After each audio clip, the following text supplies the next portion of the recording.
Hello, what's up mga kamaster? Konbanwa, good evening mga kamaster. So yun, kung mapapansin nyo mga kamaster, nagpalit tayo ng gulong. Meron na tayong 110 by 80 mga kamaster. So sa mga nagsasabing hindi compatible daw yung 110 sa Honda Beat, so ito yung prueba natin mga kamaster, 110. So yan, kung mapapansin nyo mga kamaster, may allowance pa yan mga kamaster. Yun nga lang mga kamaster, dati-rati kasi mga kamaster, nakaangat pa yan. Nagpalit na tayo mga kamaster ng ng gulong sa harap.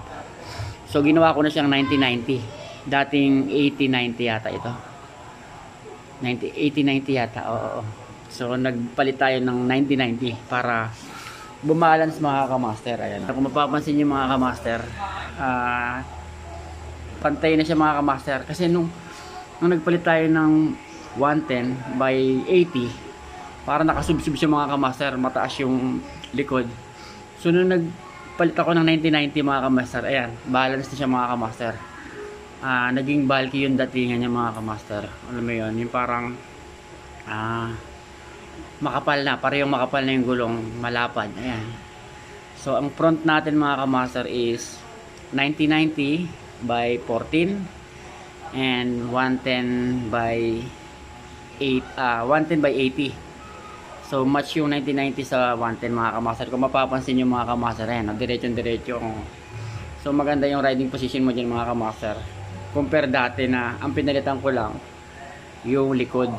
So para ako nakasubsob kasi maliit nga 80-90 yung stock na to. So ngayon 90-90 na yun mga kamaster. Ayan. Wala naman akong nakitang pagbabago. Smooth manakbo, hindi nahirapan yung makina. Wala akong nakikitang pigil yung makina. Smooth pa rin manakbo mga kamaster. Wala nga ako napansin na parang walang pagbabago. Malakas pa rin naman sa arangkada. So ito naman yung Honda Click ng isa kong kapatid.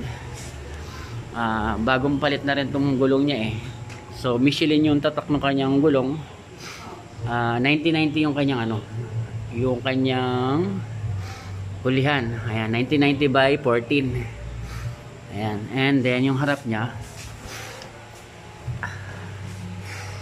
so ang harap niya is 90-80.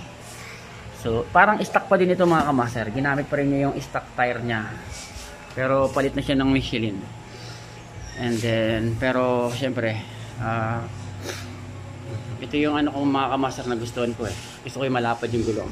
Ayan. Kung magpapalit kayo mga kamaster ng gulong at gusto niyo palaparin, palakihin, huwag kayong magpapalit ng shock. Hayaan yung naka-stock kayong shock. Ayan. At yung ating mga kamaster, yung ating mags, stock din yan mga kamaster. Yun. Diba?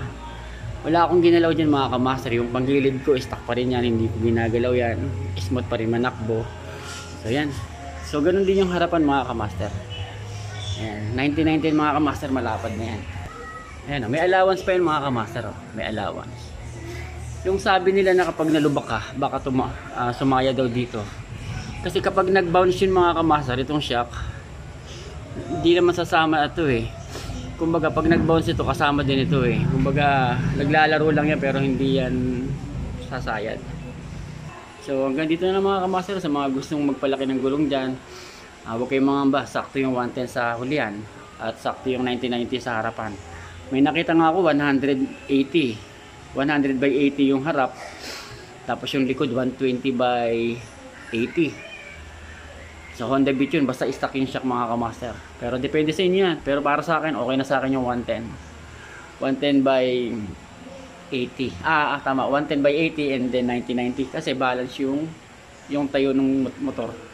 Kaya lang pag naka center stand, ayan, mukha na siya nakatayo. Nakaside yung dalawang gulong sa flooring, di ba? Pero okay na ako diyan mga kamaster. Alright, basta alagaan nyo lang yung motor nyo. Alaga sa change oil. Syempre yung gulong nyo, huwag nyo hahayaan na hindi i-check yung hangin.